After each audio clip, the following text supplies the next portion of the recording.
Today we're going to be talking about principles and rules of quantum models. Yay! But what is the principle and rules of a quantum model? What is a quantum model? Alright, so let's start off. This is an electron, and this is an atom consisting of many electrons. See how every electron is in a different position?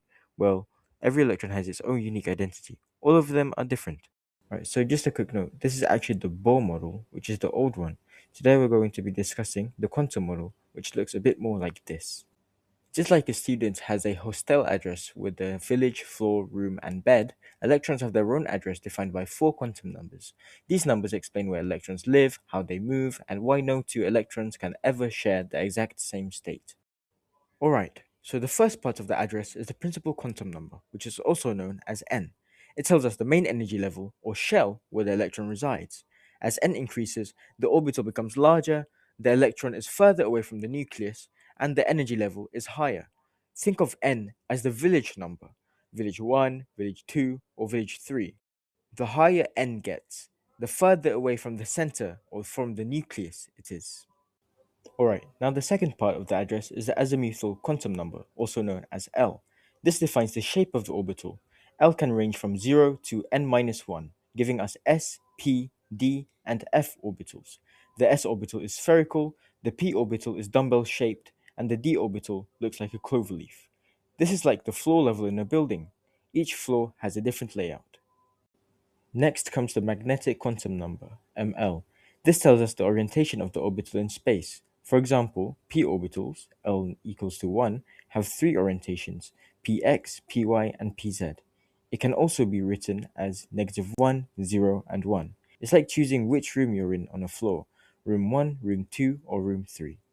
For example, if L equals to 2, then there's five possible orientations, negative 2, negative 1, 0, 1, and 2, and so on. Finally, we have the electron spin quantum number, which is also known as ms. Electron spin, either clockwise or counterclockwise, represented by positive 1 over 2 or negative 1 over 2. Each orbital can hold two electrons, but only if they spin in opposite directions. This is like sharing a bunk bed, one student on the top and one student on the bottom.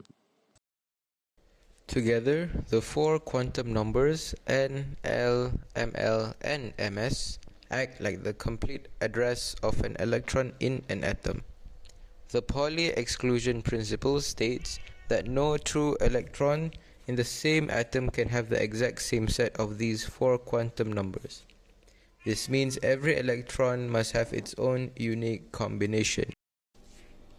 For example, carbon has 6 electrons. Quantum number for the first electron, quantum number for the second electron, quantum number for the third electron, quantum number for the fourth electron, quantum number for the fifth electron, and also quantum number for the sixth electron.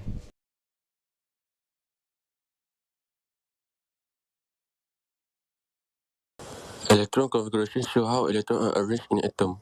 The electron field orbital in order of energy like 1s, 2s, 2p, 3s, and 3p. For example, oxygen has 8 electrons. Each electron configuration is 1s2, 2s2, 2p4.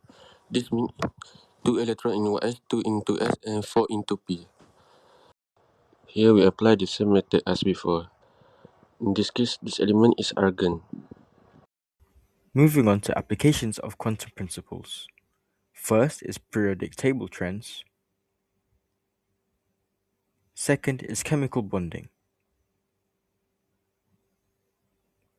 And then spectroscopy is light absorbed or emitted by atoms.